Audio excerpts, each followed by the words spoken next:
मैं कहता हूं कि डेली वेजर जरूर पक्का होगा। एक एक काम जो बीजेपी ने अधूरा छोड़ा है वो हम पूरा करेंगे। सिर्फ हमें, जब मैंने इनको लॉलीपॉप वाला इंजेक्शन दिया था तो जब ये बोल रहे थे, कहीं इन्होंने तो लोगों के मुद्दों की बात नहीं की, जम्मू के बच्चों। मैं तो इवन एलजी साहब को कहता हूँ आइए मेरे साथ डिबेट करिए, मैं बताता हूँ हमें कहाँ काम। एलजी साहब को डिबेट करें ना जनाब, जम्मू कश्मीर में प्रॉब्लम्स क्या है। क्योंकि 6 साल एलजी साहब ने भी हुकूमत कर ली, 4 साल बीजेपी और पीडीपी ने भी कर ली। और ये मजाक छोड़ा कि होती थी, मुझे लोग ये कहते थे, पूछते थे कि क्या कर रही है उमर अब्दुल्ला सरकार। तो मैं हमेशा कहता था, जब भी हमारी, क्योंकि हमने पिछली बार जब सरकार बनी थी हमारी, उसी समय हमने ये फैसला कैबिनेट में किया था कि दरबार मूव करना है, बट उसमें वक्त बहुत कम था, दरबार मूव करने का टाइम नहीं था, नई नई सरकार बनी हुई थी। लेकिन फिर भी उसमें कैबिनेट में उमर साहब ने जब ये फैसला लिया, हम सब ने फैसला लिया और यही कहा था कि अगले साल पूरा दरबार मूव होगा। तो लिहाजा ये, और हमेशा मैं जब भी अगर आप मेरी पिछली इंटरव्यूज उठा के देखें, मैं हमेशा बोलता था कि उमर अब्दुल्ला साहब अपना वादा निभाएंगे, डॉक्टर फारूक अब्दुल्ला साहब अपना वादा निभाएंगे और ये दरबार मूव स्टार्ट होगा।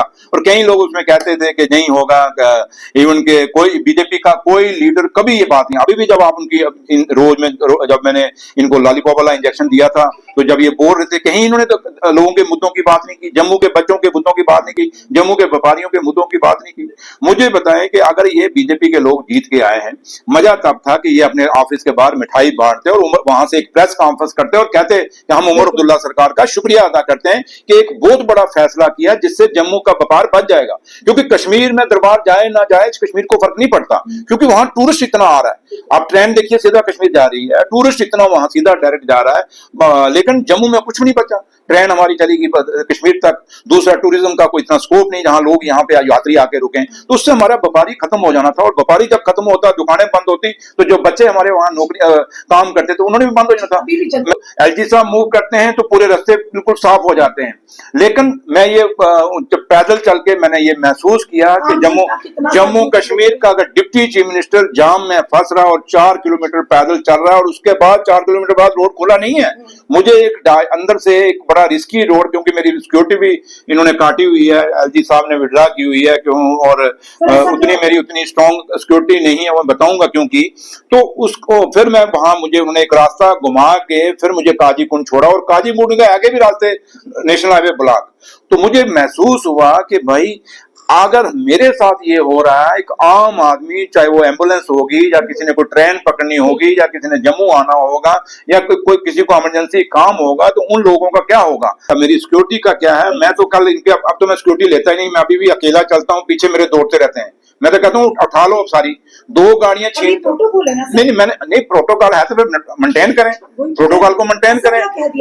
मैं वही कहा ना कि वो मैंने इनको, अब ये खुद पीछे पीछे मेरे दौड़ते हैं। सुनील शर्मा साहब को मैं एक बात का हमेशा कहता हूं कि सुनील शर्मा साहब, आपकी इतनी चलती है, तो अगर आप इतने ईमानदार हैं, बीजेपी और बीजेपी की लीडरशिप जम्मू कश्मीर में इतनी ईमानदार है, तो मैं सुनील शर्मा साहब को हमेशा कहते हैं, बताओ कौन सी फाइल रुकी है। जहां तक आपने कहा कि हमने ये वादे, बिजली मुफ्त देने के वादे के, 12 सिलेंडर मुफ्त के, हमने राशन देने की बात की, हमने सारे जो हम कह तो रहे हैं, हमने स्टेट का वादा भी किया हुआ है कि हम स्टेट अपना दर्जा वापस लेंगे, उसके लिए हम लड़ रहे हैं। हमने असेंबली के अंदर रेजोल्यूशन पास किया है, हमने कैबिनेट के अंदर रेजोल्यूशन पास किया है। रही बात कि मैंने कहा ना कि हमसे हिसाब मांगा जा रहा है 1 साल से, अभी हमें 1 साल हुए हैं, और वो 1 साल जहां आज एलजी साहब का जो, और बीजेपी और पीडीपी का जो 11 साल का है, पहले ये तो बता दें अपना।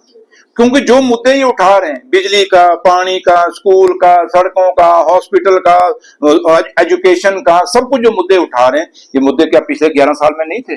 उमर साहब ने बड़ा आपको तफसील में बताया उस दिन, और हम चाहते हैं डेली वेजर, और हम उनको पक्का करना चाहते हैं, लेकिन रुकावटें कुछ हैं। मैं अच्छा नहीं लगता मैं मीडिया में कहूं, और आप लोगों को पता है, आप बड़े समझदार सारे जर्नलिस्ट हो, आप सब जानते हो, रोज आप उठते बैठते हो। आप बीजेपी के लोगों की तरह नहीं हो कि सिर्फ घर से उठते हो, गाड़ी पकड़ते हो, बीजेपी ऑफिस जाके प्रेस कॉन्फ्रेंस दी तो बस वापस घर चले गए।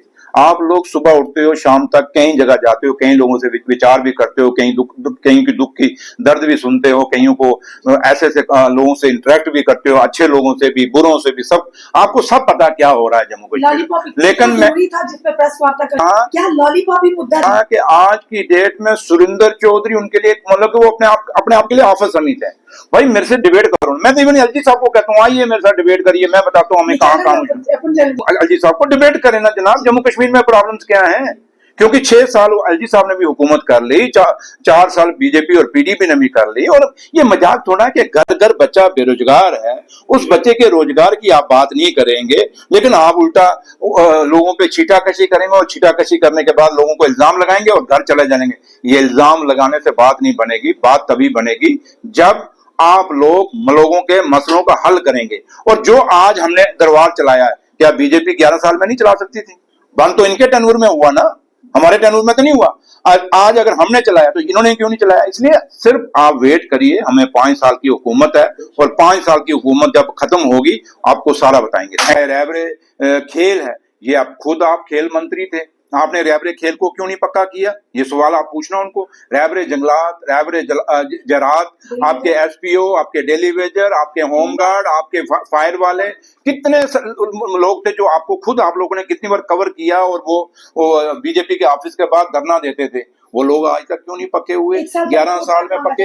ये मैंने कोई कहा कि 11 साल का अपना हिसाब देते नहीं और हमारे से अभी 1 साल हुआ तो उसका रिकॉर्ड मांगते हैं। लेकिन इतना जरूर है सुनील शर्मा साहब, जब हम 5 लोगों ने हमें मैंडेट 5 साल का दिया है, 5 साल बाद जब हम बाहर जाएंगे इलेक्शन लड़ने के लिए, हम आप लोगों को, प्रेस मीडिया के लोगों को बुलाएंगे, आपसे बातचीत करेंगे और एक हाथ में हम अपना मैनिफेस्टो रखेंगे, एक हाथ में जो हमने काम किए हैं वो बताएंगे, एक साइड हम वो भी बताएंगे जो काम इन्होंने अधूरे छोड़े हैं, उन कामों को हम पूरा करेंगे। जैसे ये कहते थे कि दरबार मुफ्त कभी नहीं हो सकता, वैसे मैं कहता हूं कि डेली वेजर जरूर पक्का होगा। एक एक काम जो बीजेपी ने अधूरा छोड़ा है वो हम पूरा करेंगे, सिर्फ हमें वक्त चाहिए।